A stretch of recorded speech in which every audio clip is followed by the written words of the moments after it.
Spiritual TV. आओ एक दूसरे को प्रेरित करें। हर कहानी कुछ कहती है।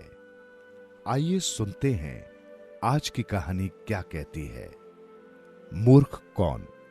मध्य प्रदेश के किसी गांव में एक सेठ रहता था। उसका एक ही बेटा था जो व्यापार के काम से परदेश गया हुआ था। सेठ की बहू एक दिन कुएं पर पानी भरने गई। घड़ा जब भर गया तो उसे उठाकर कुएं के मुडेर पर रख दिया और अपना हाथ मुंह धोने लगी। तभी कहीं से 4 राहगीर वहां आ पहुंचे। एक राहगीर बोला, बहन मैं बहुत प्यासा हूं, क्या मुझे पानी पिला दोगे? सेठ की बहू को पानी पिलाने में थोड़ी झिझक महसूस हुई क्योंकि वो उस समय कम कपड़े पहने हुए थी। उसके पास लोटा या गिलास भी नहीं था जिससे वो पानी पिला देती। इसी कारण वह उन राहगीरों को पानी पिलाना उसे ठीक नहीं लगा। बहू ने उससे पूछा, आप कौन हैं? राहगीर ने कहा, मैं एक यात्री हूं। बहू बोली, यात्री तो संसार में केवल 2 होते हैं, आप उन दोनों में से कौन हैं? अगर आपने मेरे इस सवाल का सही जवाब दे दिया तो मैं आपको पानी पिला दूंगी, नहीं तो मैं पानी नहीं पिला पाऊंगी। बेचारा राहगीर उसकी बात का कोई जवाब नहीं दे पाया। तभी दूसरे राहगीर ने पानी पिलाने की विनती की। बहू ने दूसरे राहगीर से पूछा, अच्छा तो आप बताइए कि आप कौन हैं? दूसरा राहगीर तुरंत बोल उठा, मैं तो एक गरीब आदमी हूं। सेठ की बहू बोली, भैया गरीब तो केवल 2 ही होते हैं, आप उनमें से कौन से हैं? प्रश्न सुनकर दूसरा राहगीर चकरा गया। उसको कोई जवाब नहीं सूझा तो वो चुपचाप हट गया। तीसरा राहगीर बोला, बहन मुझे बहुत प्यास लगी है, ईश्वर के लिए तुम मुझे पानी पिला दो। बहू ने पूछा, अब आप कौन हैं? तीसरा राहगीर बोला, बहन मैं तो एक अनपढ़ गवार हूं। ये सुनकर बहू बोली, अरे भाई अनपढ़ गवार तो इस संसार में बस 2 ही होते हैं, आप उनमें से कौन है? बेचारा तीसरा राहगीर भी कुछ बोल नहीं पाया। अंत में चौथा राहगीर आगे आया और बोला, बहन मेहरबानी करके मुझे पानी पिला दे, प्यासे को पानी पिलाना तो बड़े ही पुण्य का काम होता है। सेठ की बहू बड़ी ही चतुर और होशियार थी। उसने उस चौथे राहगीर से पूछा, आप कौन हैं? अब राहगीर अपनी खींच छिपाते हुए बोला, मैं तो बहन बड़ा ही मूर्ख हूं। बहू ने कहा, मूर्ख तो संसार में केवल 2 होते हैं, आप उनमें से कौन हैं? वो बेचारा भी उसके प्रश्नों का उत्तर नहीं दे सका। चारों पानी पिए बगैर ही वहां से जाने लगे तो बहू बोली, यहां से थोड़ी ही दूर पर मेरा घर है, आप लोग कृपया वहां चलिए, मैं आप लोगों को पानी पिला दूंगी। चारों राहगीर उसके घर की तरफ चल पड़े। बहू ने इसी बीच पानी का घड़ा उठाया और छोटे रास्ते से अपने घर पहुंच गई। उसने घड़ा वहीं रख दिया और अपने कपड़े ठीक तरह से पहन लिए। इतने में वे चारों राहगीर उसके घर पहुंच गए। बहू ने उन सभी को गुड़ दिया और पानी पिलाया। पानी पीने के बाद वे राहगीर अपनी राह पर चल पड़े। सेठ उस समय घर में एक तरफ बैठा ये सब देख रहा था। उसे बड़ा दुख हुआ। वो सोचने लगा, इसका पति तो व्यापार करने के लिए परदेश गया है और ये जरूर उसकी गैर हाजिरी में पराए मर्दों को घर में बुलाती है, उनके साथ हंसती बोलती है। इसे तो मेरा भी लिहाज नहीं है। ये सब देख अगर मैं चुप रह गया तो आगे इसकी हिम्मत और बढ़ जाएगी। मेरे सामने से किसी से बोलते बतियाते शर्म नहीं आती तो मेरे पीछे न जाने क्या क्या करती होगी। फिर एक बात यह भी है कि बीमारी कोई अपने आप ठीक नहीं होती, उसके लिए वैद्य के पास जाना पड़ता है। क्यों न इसका फैसला राजा पर ही छोड़ दूं। यही सोचता वो सीधा राजा के पास जा पहुंचा और अपनी परेशानी बताई। सेठ की सारी बातें सुनकर राजा ने उसी वक्त बहू को बुलाने के लिए सिपाही भेजे और उनसे कहा, तुरंत सेठ की बहू को राजसभा में उपस्थित किया जाए। राजा के सिपाहियों को अपने घर पर आया देखकर उस सेठ की पत्नी ने अपनी बहू से पूछा, क्या बात है बहू रानी, क्या तुम्हारी कहीं पर किसी से कहा सुनी हो गई थी जो उसकी शिकायत पर राजा ने तुम्हें बुलाने के लिए सिपाही भेज दिए? बहू ने सास की चिंता को दूर करते हुए कहा, नहीं सासू मां, मेरी किसी से कोई कहा सुनी नहीं हुई है। आप जरा भी फिक्र न करें।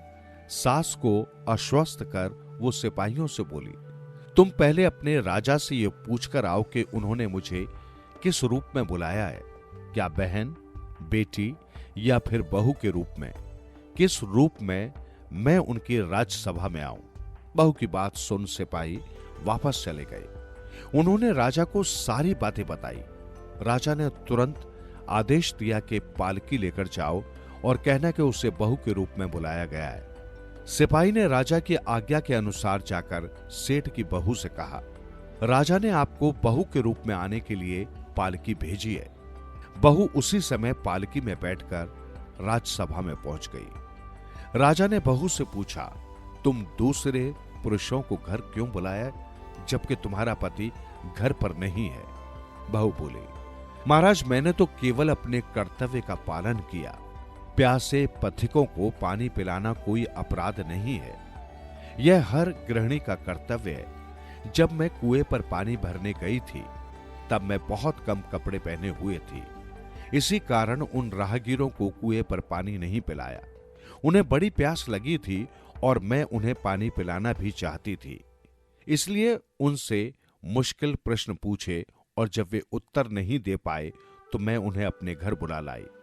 घर जाकर ही उन्हें पानी पिलाना उचित था। राजा को बहू की बात ठीक लगी, मगर उसे उन प्रश्नों के बारे में जानने की बड़ी उत्सुकता हुई जो बहू ने चारों राहगीरों से पूछे थे। राजा ने सेठ की बहू से कहा, भला मैं भी तो सुनूं कि वे कौन से प्रश्न थे जिनका वे लोग उत्तर नहीं दे पाए। बहू ने तब वे सभी प्रश्न दोहरा दिए। बहू के प्रश्न सुन राजा और सभासद चकित रह गए। फिर राजा ने उससे कहा, तुम खुद ही इन प्रश्नों के उत्तर दो, हम अब तुमसे ये जानना चाहते हैं। बहू बोली, महाराज, मेरी दृष्टि में पहले प्रश्न का उत्तर है कि इस संसार में सिर्फ दो यात्री हैं, सूर्य और चंद्रमा। मेरे दूसरे प्रश्न का उत्तर है कि बहू और गाय इस पृथ्वी पर ऐसे दो प्राणी हैं जो सबसे गरीब हैं। अब मैं तीसरे प्रश्न का उत्तर सुनाती हूं। महाराज, हर इंसान के साथ हमेशा अनपढ़ गवारों की भांति जो हमेशा चलते रहते हैं वे हैं भोजन और पानी। चौथे आदमी ने कहा था कि वो मूर्ख है, और जब मैंने उससे पूछा कि मूर्ख तो दो ही होते हैं, तुम उनमें से कौन से मूर्ख हो, तो वो उत्तर नहीं दे पाया। इतना कहकर बहू चुप हो गई। राजा ने बड़े आश्चर्य से पूछा, क्या तुम्हारी नजर में इस संसार में सिर्फ दो ही मूर्ख है? हाँ महाराज। राजा ने कहा, तुरंत बताओ कि वे दो मूर्ख कौन हैं? इस पर बहू बोली, महाराज, अगर मेरी जान बख्श दी जाए तो मैं इसका उत्तर दे सकती हूं। राजा को बड़ी उत्सुकता थी ये जानने की कि वे दो मूर्ख कौन हैं। सो उसने तुरंत बहू से कह दिया, तुम बिल्कुल निसंकोच होकर कहो, हम वचन देते हैं कि तुम्हें कोई हानि नहीं पहुंचाई जाएगी। बहू बोली, महाराज, मेरे सामने इस वक्त बस दो ही मूर्ख हैं। फिर ससुर की ओर हाथ जोड़कर कहने लगी, पहले तो मेरे ससुर जी हैं जो पूरी बात जाने बिना ही अपनी बहू की शिकायत लेकर आपके पास आ गए। अगर इन्हें शक हुआ ही था तो ये पहले मुझसे पूछ तो लेते, मैं खुद ही इन्हें सारी बातें बता देती।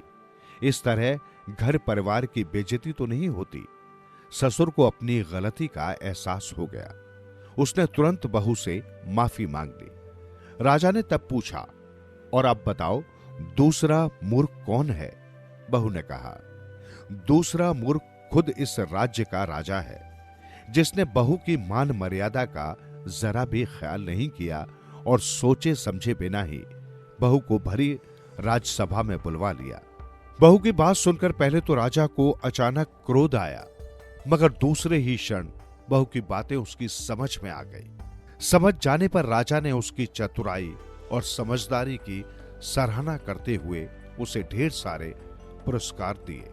राजा ने उसे पूरे सम्मान के साथ विदा किया और पालकी में ही बिठाकर घर पहुंचा दिया। राजा उसके ससुर को भी यह आदेश देना नहीं भूला कि भविष्य में वो बिना सोचे समझे ऐसी हरकत नहीं करे।